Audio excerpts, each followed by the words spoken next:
Nearly 600 Roman coins have come out of this field in Surrey, not to mention 40-odd Roman brooches, this lovely little cockerel figure, there's these steel yard weights. Clearly the Romans were here, but what on earth were they doing? What could have generated so much stuff? And what about this thing? Some archaeologists think this is part of a sceptre. If it's a sceptre, it would have been held by a priest. If it was held by a priest, then we may have a temple. Although, forgive me if I'm a little sceptical about that. On Time Team, we don't have a very good track record of finding Roman temples, but you never know, maybe this site will buck the trend. We'll know in 3 days.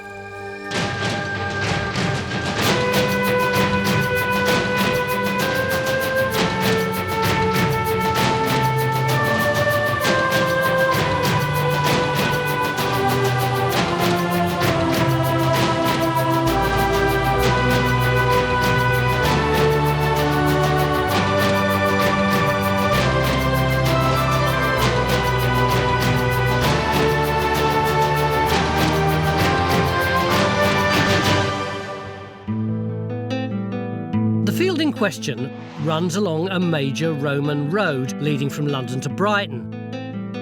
And yet surprisingly little's known about any settlements alongside it.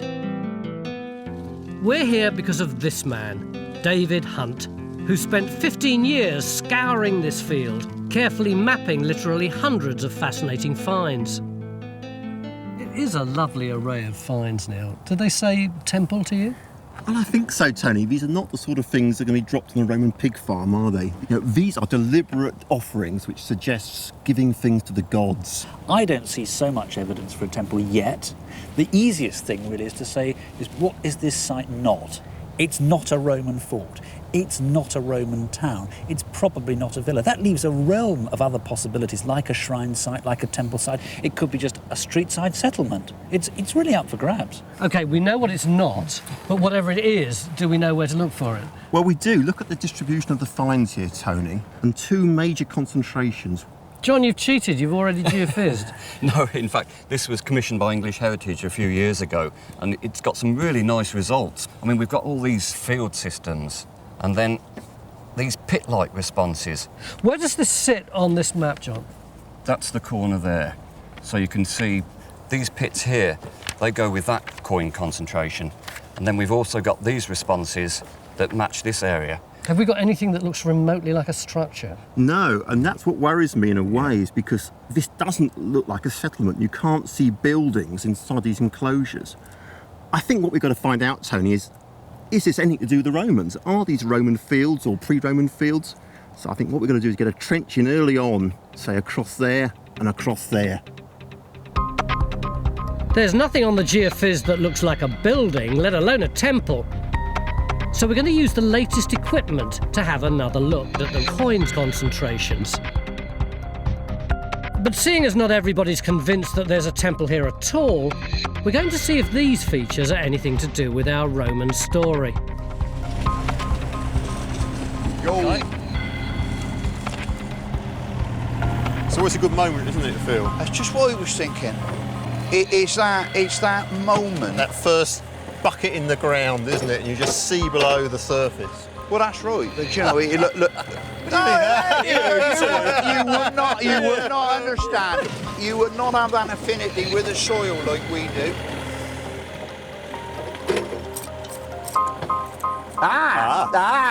Oh.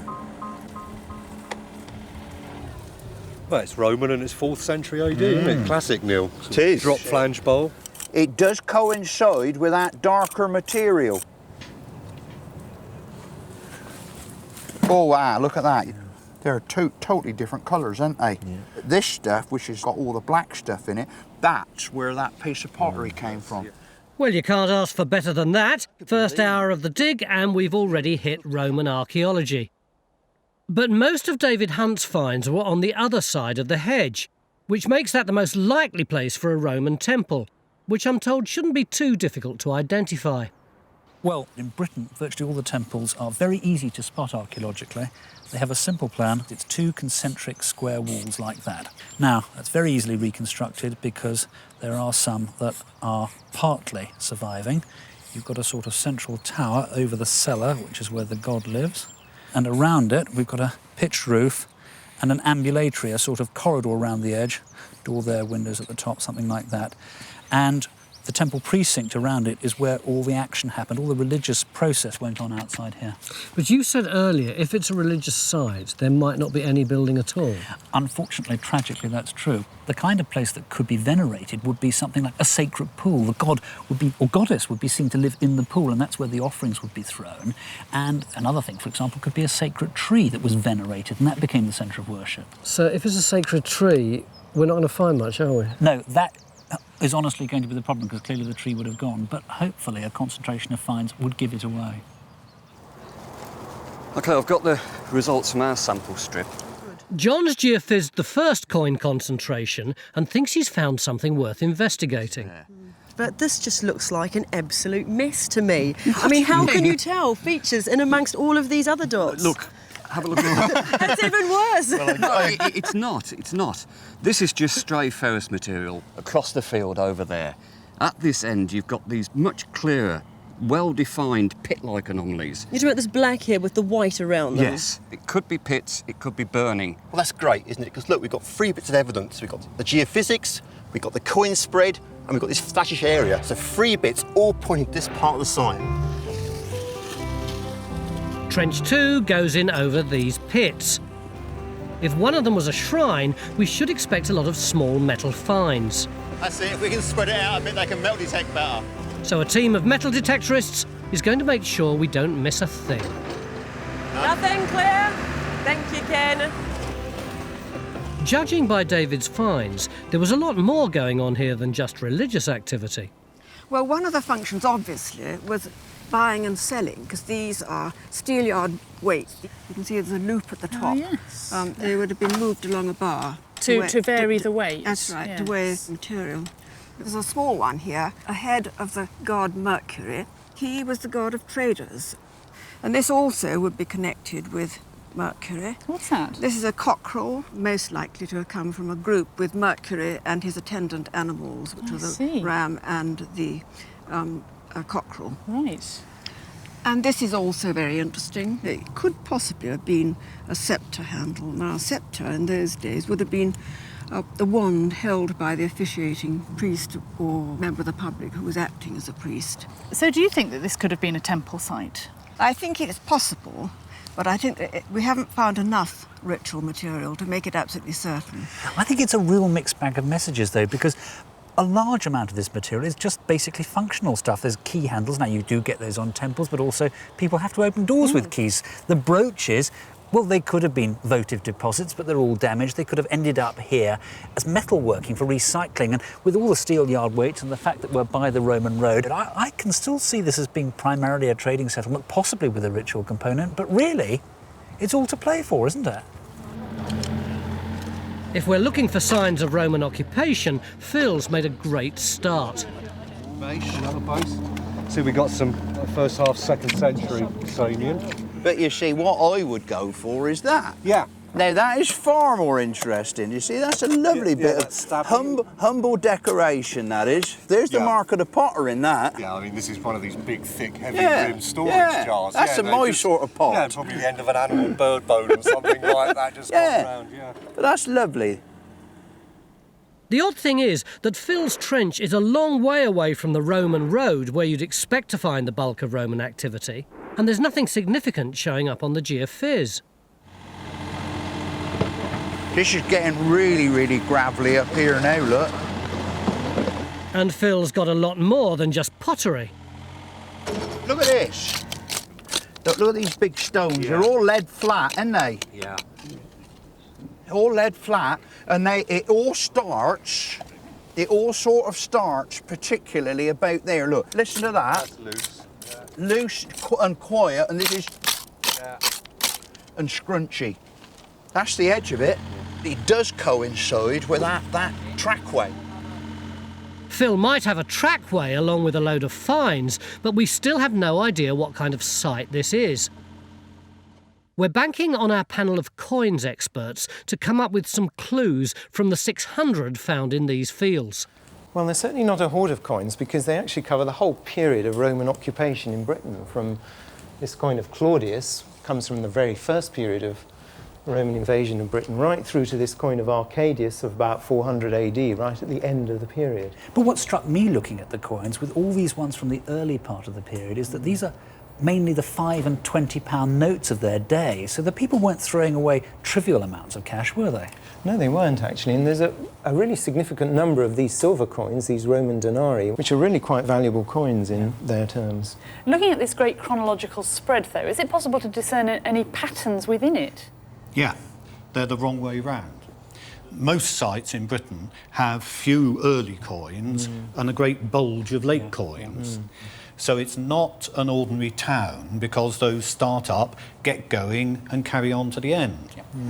It's not an ordinary temple site because usually temples start off gently and you have a great wodge of 4th century coinage. But it could be a sort of shrine where people throw money in early on when the shrine's getting going, and then for some reason most of them just fizzle out. And a lot of these coins come from the area of Trench 2. There's a small, sharp positive signal down here. Oh, is there? But I can see it on the surface, I think. Oh, it looks like copper alloy, doesn't it? Can I come in the trench? Yeah. Can you see it looks like a little brooch? Can I take it out? Well, it does look as though it's fairly loose. Take this stuff away first. That's it. It looks very small, doesn't it? It does. I wonder if it's complete. Just this? Yeah. Let's have a look and see. Easy coming away, anyway. Yeah. It's very bound up with soil. Brooches such as this were often broken and thrown into shrines as offerings to the gods. Well, I think that must be the road. Yes. There's a mystery developing in Trench 1, where Phil's trackway has turned into something more akin to a dual carriageway. But why would you need a major Roman road here when you've got one just a field away? Where'd you say the front edge is? Well, one edge is here, isn't it? Right, so the other edge is... Yeah, it is actually coming down here, isn't it? So it's a pretty so broad, it wide. is, you know, almost does look like it's cambered. That's very wide. I mean, the only question you might ask is it actually a trackway? And how firm is identification of that as the actual Roman road? Is there any possibility this is the Roman road? Well, I'd say if this is right, then it's only going to be about 5 or 6 metres wide. What, you... But how far's that? Where are you saying the edge is here? 1, 2, 3, 4, 5, 6, 7, 8, 9, 10, 11 metres wide? But hang on. What we don't know is you might have a big wodge of it in the middle, which is really thick, which is what you're picking up, and it's actually spreading down. You've only got to have 2 metres spread on either side, and 5 metres wide becomes 9 metres wide. It doubles the width of it. And how do you get to 11 then? Well, OK, you know, but you see what I'm saying. I mean, this is a whacking great road, isn't it? How do we know this isn't the Roman road and that's just a complete red herring? And who's ever heard of a settlement? Who would build a settlement 50 yards away from an existing road? And what's the point of that? I don't know. If Neil's right, this is a major discovery and the maps will need to be redrawn. But before we get too excited, we need to see where the road might stretch beyond the trench. Whee, that looks a bit meatier. Phil's on the hunt for physical evidence of buildings to prove that this is a roadside settlement. Whoa, look at that, there's another one there. Whoa, look at that. Whoa. And this line of stones is looking promising. Just take that bit out there, Ian. Beautiful job. As afternoon wears on, Bridge is starting to see features clearly in Trench 2. This is John's geophysics anomaly here. Right. You can see it looks like a pit that's been cut straight into the natural geology. And it's absolutely jam-packed full of pottery. OK, anything else? Come on up here, at pace. Can you see here on the far side against that section? Yeah. That looks like maybe a circular feature coming up. Straight in front of us here, we've got another one that's got lots of ash, charcoal flat, again, a load of pottery coming up. And where Sam is, we may be just about to have another one. I guess the big question is, are these pits the source of the coins? If so, these pits could have been used to make offerings to one of the numerous demanding Roman gods. I've been brought up going to school assembly and church twice a year at Christmas and Easter. So it's very difficult to imagine how the Romans would have worshipped. That's because we live in a time when I think we all believe that we know exactly how the natural world functions, and so religion becomes a kind of boring background thing for many people today. But in antiquity, they didn't understand how the world worked in the same way, so everything around them, like this great storm that could drown us any minute, for example, would be driven by a god. The wood is going to be filled with gods. There's going to be a god of that ruined barn, the genius Loki. There's a god for almost everything, and they spend their whole time trying to have a relationship with those gods to make sure nasty things don't happen to them. The weather gods are clearly none too pleased with us as we start to dig into the features in Trench 2. But the finds keep coming. There we are, the 4th century bronze coin.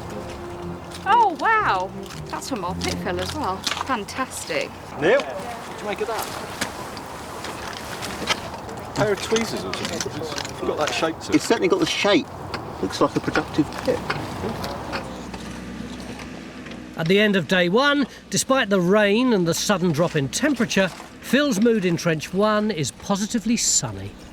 We've got the Roman settlement. Where? Well, in here, if you look, do you see, for example, we've got running up through there traces of a Roman ditch, but we're going to have to clean that up. But here where we have cleaned it up, look, it looks like we've got a big post hole in there, and a big post hole in there, and then at the back we've got this sort of cobbled surface. We might have timber buildings on this side. Now, as I come this way, you'll see that I'm coming on to this gravelled area. Now, we think that this gravelled area is actually a Roman road that is running right the way down and going down the hill. And as we come off, you'll see that the surface that I'm walking on is very black, and this is probably the remains of another building, and we've stripped the area back, and up here we've got the edge of it. You see here, the soil is much lighter, and here where I'm standing, it's much darker, and we think this is where the building is, and there's masses of stuff entering it. Oh, it's been fabulous, and it's all consistent. It is all late 1st to 2nd century AD in date. So it's the same date as the bulk of the metalwork and the coins that have brought us here in the first place. And it looks like it's quite a substantial settlement. Oh, it does, it does. So it looks like the gods might have been a bit nicer to us than I thought. Let's hope they're even more charming tomorrow.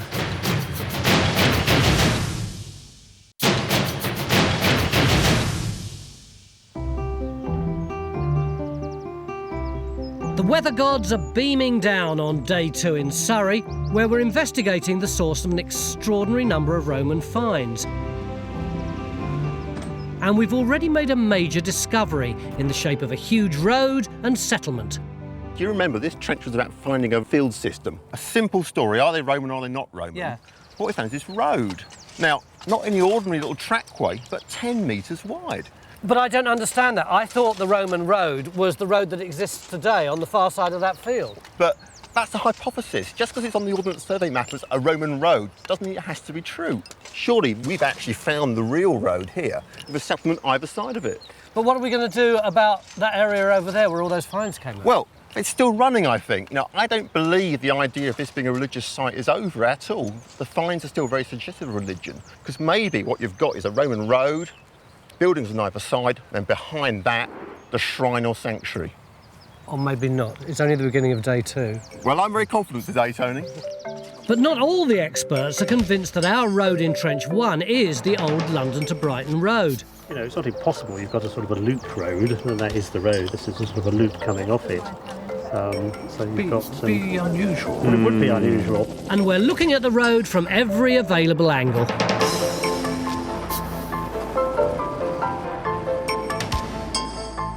Phil's looking for more buildings along the roadside. The edge is still running right up through there. And there are some beautiful finds coming up. Well, it's the same one where, of course, so that's from Gaul. I can tell by the size of the leaves and everything that's going to be well on into the 2nd century. Those things there, they mark the top of the decoration going round the band, and all the rest is probably from further down. It looks like it's the same bowl, doesn't it? Yeah. Trench 2 went in under a rich concentration of finds, suggesting it could have been the site of a shrine. Mark, this is like the forgotten trench. Everything's happening over there, and there's just a few of you beavering away here. Maybe forgotten, but it's starting to turn up the goods. Ian's just started work on this pit, and it's been producing a lovely group of 1st century AD material. We've got this thing called a bead rim, which is a classic 1st century AD type. This is in a Romanised fabric, clay. But what's more interesting is that we've got a similar example here, which is handmade, which looks a lot more like a late Iron Age tradition. Ian, it does seem a funny place to dig a pit. I mean, if this is all natural rock, you'd really be hacking away at it, wouldn't you? Well, it depends. I mean, this is all gravel around here and it's chalk up on the hills. So if you've got any rock at all, you want it for hard standing, for building. And then you chuck your rubbish in afterwards? Yeah, stop your cows falling in. What about the other end of the trench? Well, the pit down there is certainly late Roman. That's been turning up nothing but 4th century AD material, typical of which are things like this thumping great rim from a big storage jar. Actually a very distinctive type made in the Alice Holt Forest on the Surrey-Hampshire border. People seem to have been chucking things into these pits throughout the Roman period. But the challenge is to find out if they were rubbish or religious offerings.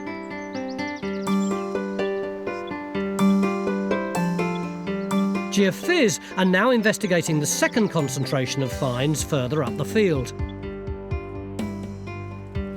The find that's most suggestive of the temple site is this possible sceptre handle.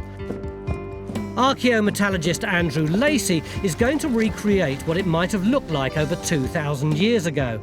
At the moment, he's making a clay mould to cast the head of Mercury for the top of the sceptre. Quite honestly, this looks to me like something my plumber would remove from the loft and say, no wonder you had a leak. Do we really know that it's anything religious? Well, I completely agree. This one found here, just on its own, is just a lost handle. But there were two very similar objects found at Wanborough. Now, these were found buried in a pit right outside a temple, and we think that they're sceptre handles. Now, we know from other examples around the country that the shaft is made of wood or iron, and at the top end, if you imagine a little tiny head, a figure of an emperor or a god that would represent the deity that was being worshipped, and the priest goes around holding this sceptre. It's a kind of badge of office. So it doesn't really have any function, it just says you're a big guy? Yeah, it's like a swagger stick. The other thing is that the big man in the village, the magistrate, has to fulfil priestly duties. There's not really much in the way of career priest, if you like. That does exist, but the big boy round here has to go and be a priest, say, on Thursday afternoons. So if Time Team was Roman, I'd have this? Oh, yes, you'd be the chief priest. You'd have to officiate on Time Team's annual birthday or something like that. You know, you'd be Tony Robinson, the priest of Time Team. I can handle that. In Trench 2, Bridge is wondering whether a layer of burnt clay in her pit might be indicative of some sort of ritual activity. But I don't think it's an in-situ deposit. It looks like a dump. I mean, I wonder if there's been an oven or a kiln nearby. I'm not prepared to agree with you fully on that. Having dug it, I mean, there's quite a difference between the material lying above it, sort of a more humic, charcoal-rich cremated bone, to beneath it, we've got solid bits of animal long bone. I mean, I would like it to be evidence of some sort of reuse or change in use in which they are burning or heating up this area for perhaps slowly cooking something with all the animal bone about. I think the only way we're going to find out, actually, is to leave that in section and carry on down. It's getting near lunchtime. As you can see, it's still sunny, but the clouds are looking a bit threatening. We've been waiting to find out what might be at this top end of the field. And John, you've got the GeoPhys already. Yeah, it's pretty exciting. Look, that's Phil's trench down there with the Roman road in it. We've tracked it through that field. It comes right up here, over the old field boundary, and up to this point where we're stood. It then looks as though one arm might go off in this direction, and the other straight up the hill. So we might have a junction. Well, that's a classic location for a Roman shrine, isn't it? Which begs the question, what are these responses here? And even better than that, look how it relates to the coins. It's right underneath the main concentration of early Roman coins. Hang on, I don't want you to start getting me excited without just cause. Couldn't this just be rock? After all, we've had lots of little outcrops of rock in this field. It's possible, but if you look at the magnetic results, there's a suggestion of wall lines in here. So perhaps we do have a temple or shrine here after all. Phil heads up the hill to get Trench 3 underway.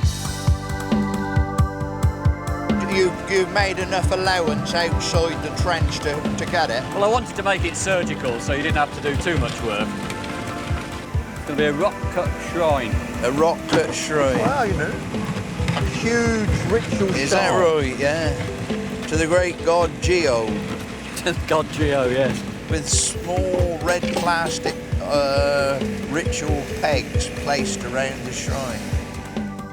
The Romans didn't build roads unless there was a good reason, so road junctions are prime locations for something important.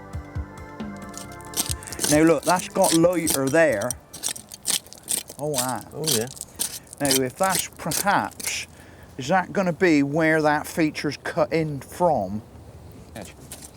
Wait, what's that? Here we go, bit of base. And Phil's confident that the archaeology's Roman. And how wide is the feature, John? Maybe 1.5 metres wide So, initially. We're talking about somewhere along here. And I think we're going into a whole concentration of features as we go that way. So there's definitely something large and Roman at the road junction. The question is what? Stewart's now traced the line of the road through the site and beyond into the landscape. This is where our site is just here. And he's found it lines up with another site towards London. Now, can you see this line coming down here? This is where there has been a bit of a Roman road found in excavation. Ignore that, that's the modern bypass. Well, if you look at the line down the ridge, look how that line goes down there. There's the line of the main high street of the modern settlement. And that hedge line there is bang next to our Roman road. Look, it's a bang straight line. I mean, that looks really convincing, doesn't it? That's exactly the sort of route you would expect from a major link-in road. If you have another look from closer into the field, we've flipped round from south up to north. This is where the old Roman road was supposed to be, which kind of curved and wound its way around. It was never very satisfactory, but we have something now which makes perfect sense in a Roman context, crossing over the river and up to the top. And if he's right, the road should continue to the north of our site as well. So in goes Trench 4. And we seem to have recruited a new digger. Where's the road? Where's the road?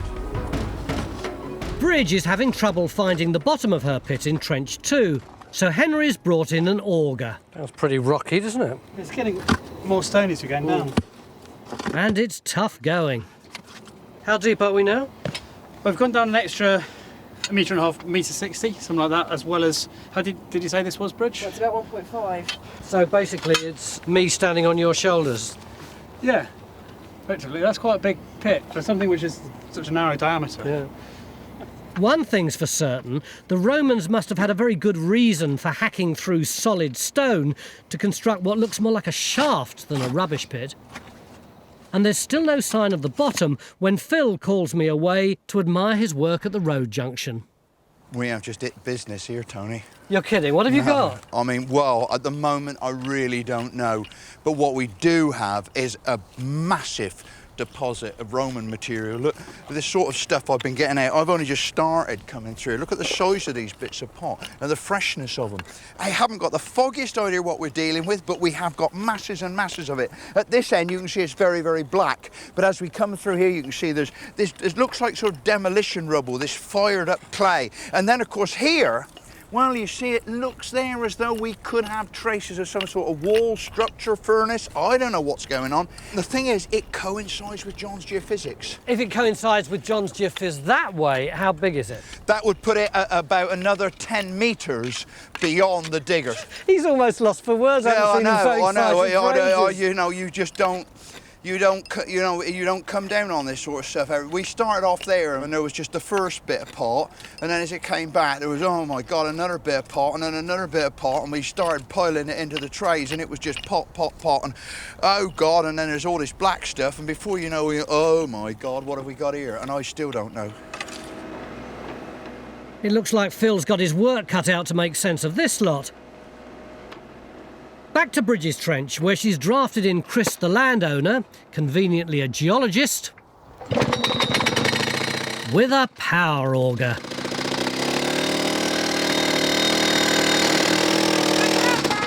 That's 3 metres. That's 3 metres. Yeah, I think that's natural. 3 metres in 3 seconds. Just a little faster than Henry. That's a natural. Look at that.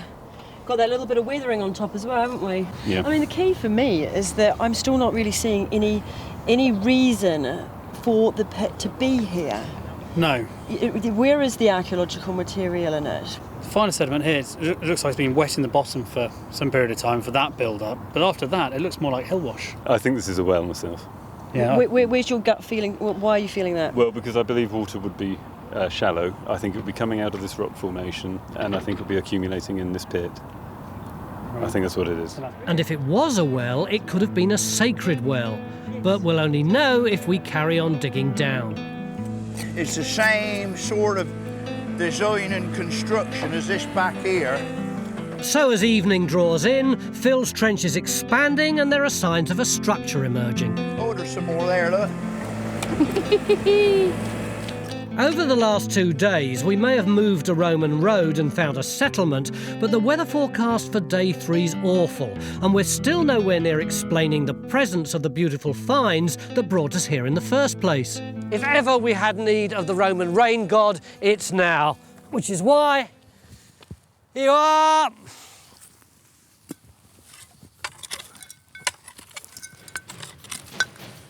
£2.99 a bottle, I hope he likes it. Beginning of day 3, and last night our stupid diggers dug up and drank the libation that I'd offered to the Roman god of weather, which is why it's not stopped raining all morning, and we've had to put this tent over the big trench. The good news is that Neil is so enthusiastic, it's positively scary. Why the big grin? Tony, in 2 days we found a previously unknown major Roman settlement. I mean, how much more do you want? So is that job done? Does that explain why we had these mysterious scatters of finds all over this field? No, that's the big question for today in this trench. And already, look, we've got this lovely child's bracelet come up. It just looks like a bit of a wire to me. No, it's decorated. Look at that. Oh, yeah. So what is in this trench? Could it be a temple? Well, who knows? At the moment, we need to clean this area back. It looks like it's full of finds, and see what's underneath. Heavy rain's making life hard, and the pressure's on to get some answers to this complicated site. In the road trench, we're recording the lines of ditches and post holes before the rain washes them away. And it's beginning to look like the road and settlement stretch all the way down to Trench 4. Is that a quern? That is. That certainly indicates there's some domestic activity around here still. It does, doesn't it? Used for grinding your corn to make your flour for baking. So, I mean, this is all suggesting so this building activity settlement in this area. That's right, yes. I mean, we're certainly not beyond the limits of the site yet. We've proved that this was a pretty extensive complex, but we're still searching for its religious centre. Are you still getting finds like you were last night, or is it starting to taper off now? No, it's even better than last night because, I mean, we've stopped getting so much pottery, but I mean, it's still there. But what we're getting is just such a wonderful class of objects. I mean, Becky's working on this whacking great iron object. Now you've got it exposed, Becky. Have you got any idea what it is? Well, there's been some suggestion about it being a spearhead. It's got quite a cylindrical, long shaft and then this heart-shaped end. Is that just an old slab of stone, or is that something? Watch this. I love this bit.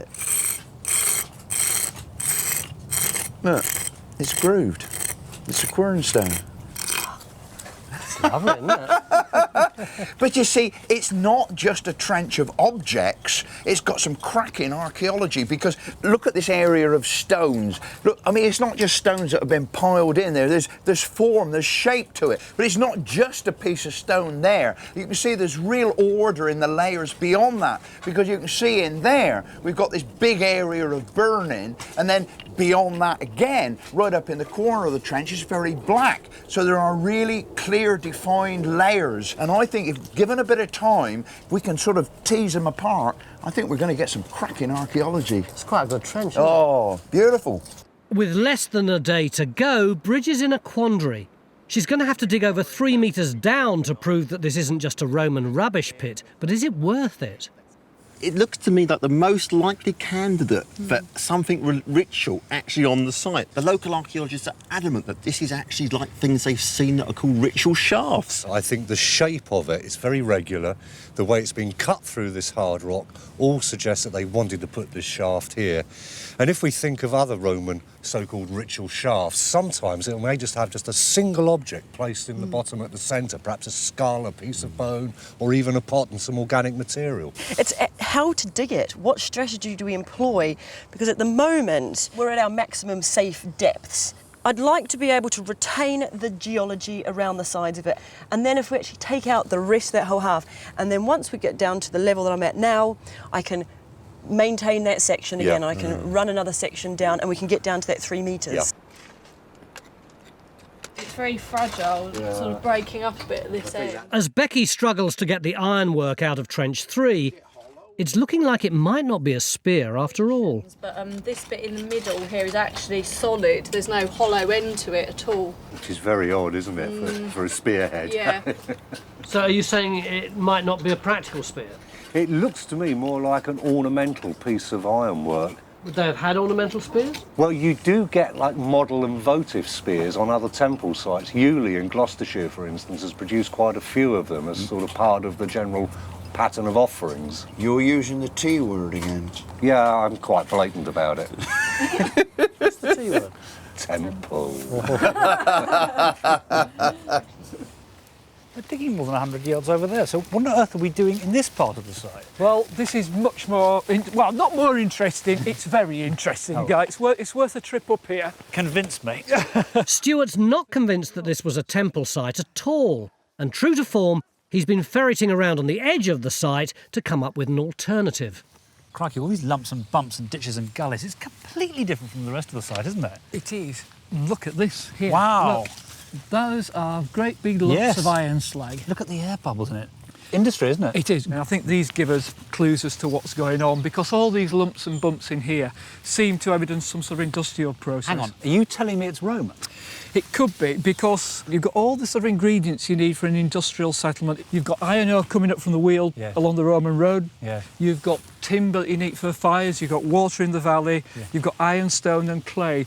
All the ingredients for a nice little industrial settlement. And the Romans never miss a trick, do they? And if there was ironworking on site, maybe the spear's an example of it. Hey! Yeah, that's got it. Right. Now I'm going to pinch it there.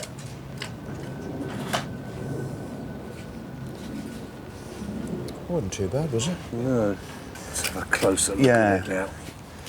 I tell you something, it's not a spearhead. It's far too thick. I think it's something ornamental. I'm not quite sure what it's from. That was going to be my next question. No, well, at least it's from a secure Roman context. Otherwise, you'd be very tempted to say it's a railing spike. Wow. It's an interesting object. Interesting it may be, but it's not getting us any nearer our temple. It's just after lunch, the rain started tipping down in earnest. Will we be able to get to the bottom of Bridges Pit before it gets dark in about 3 hours' time? And even if we do, will it fill up with water again before we have a chance to look at it properly? Well, I hope so. Look, I tell you what, we've come back full of food, we're full of vigour. I found Matt, and we're both going to go down and look, 15 minutes in, we're nearly there. You haven't done badly. Yesterday, we found a huge Roman road a field away from where it was supposed to be. But before the cartographers redraw the maps, we're confirming its course up the hill. And so far, Helen's found 2 roadside ditches. So is it a road or isn't it a road? Well, there's lots and lots of Roman material coming out of both ditches. But in between, it just looks a bit insubstantial. Yeah, the narrowness does puzzle me. It doesn't worry me at all, really, because look how close we are to the surface. This is going to be continually hit by the plough and disturbed and churned up. No, this looks all right for me for a road on this axis coming through here. I mean, I think it's good. I mean, we've got it at this point here, if you believe it. We've traced it over 300-400 metres. The only one problem is it seems to stop there, where that hollow cuts across. Again, that doesn't worry me, because that hollow is absolutely typical of gravel extraction, so I think it's probably just been taken out. So you 2 guys are really positive about this road? Oh, yeah. Oh, yeah. Well, yeah. It's good enough for me, then. There's now no doubt that this was a major Roman road. Is it a coin? I think so. And we found signs of occupation in all our trenches along it. But what's troubling is that the only evidence of actual buildings is in Trench 1. But Guy's got a theory. I think I have got an idea. Come on then, inspire me. Well, we have got an ordinary settlement by the road at a river crossing, which is exactly what you'd expect anywhere in Roman Britain. What makes this place different, though, is I think it was a market or a fair site. We're on a tribal boundary, so over to the east we've got the Cantiarchi, over to the west we've got the Atrebates. We know from other places that these tribal peoples would meet in certain places on an annual basis or an occasional basis for trading. It's social and economic. And so that's why we've got all these little metal finds like the coins and things around here, but very little trace of buildings. What this hillside would have looked like on one of those market days, if you can imagine, is it covered in tents and bivouacs and carts of people doing all their business and that kind of thing. And then perhaps the day after, it's all gone. Just back to the little settlement. But what about this religious element? Well, these festivals took place on dates in the religious calendar, just as they did all the way into Christian times, through the Middle Ages and up to early modern times. Things like St. Bartholomew's Fair or St. Margaret's Fair. It's a Roman equivalent. So just imagine the people here doing their bartering and trading and dropping their bits and pieces, but also taking part in a religious festival as well. Sounds a bit like a car boot sale to me. A Roman chariot boot sale, I think. If our Roman revellers were meeting at a shrine, there's no sign of it at the road junction.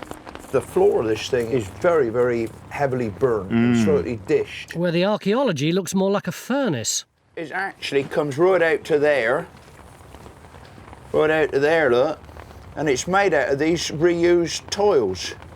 So there's no sign of a shrine in Phil's trench, but at last Bridget's hard slog seems to have paid off. She thinks she's found signs of ritual activity in a layer of animal bone. Where Ian is, you can see there's a really large animal jaw coming up. Yeah. Have you seen anything like that before within pits? Yes. That looks like a horse jaw as well, which is even more significant because in this part of England, central southern England, southeastern England, there's a tradition that actually starts before the Roman conquest in the Iron Age of burying horse heads and horse jaws in pits.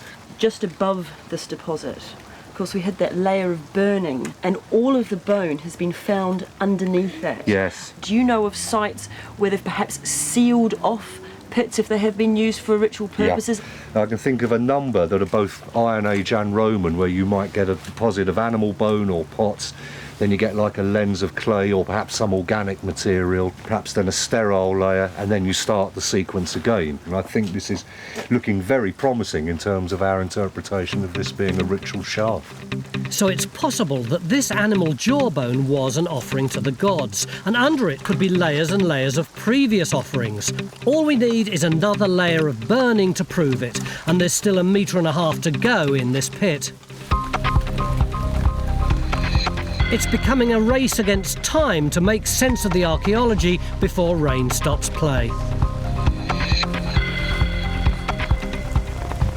Dear, oh dear, oh dear. Demoralising. What is all this pouring in here now? What about the archaeology? What about it? It's suffering. I mean, it's very good.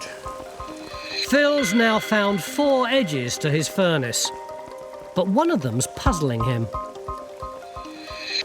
But this looks like a really good edge. Well, I know. I mean, you kind of feel that should be the wall. I know, but then you see this edge here is still very, very highly fired. So this burning would be actually underneath the wall, whereas on this side, the burning stops at the wall. So, you're the Roman expert. Is it possible that actually what we're looking at is something with a stone base, and then actually heaped up on the top of it is actually a clay-built structure with a floor maybe just above the raised floor? Yeah. So maybe that's what collapsed superstructure rather than the base. That's what I was wondering. Well, that would sort out the problem with the wall then, wouldn't it? This could well have been a corn dryer. And it was just one feature within a whole mass of geophysical anomalies. So perhaps this road junction was the site of a collection of industrial buildings. But why were there coins on top of it? Well, What's here seems to be industrial activity. It seems very utilitarian, and it's strange because this looks like quite an important spot here next to the road.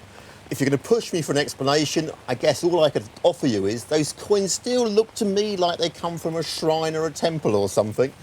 Maybe sometime they cleaned out the temple, took all the rubbish out and dumped it over these abandoned buildings, and that's why the coins were here.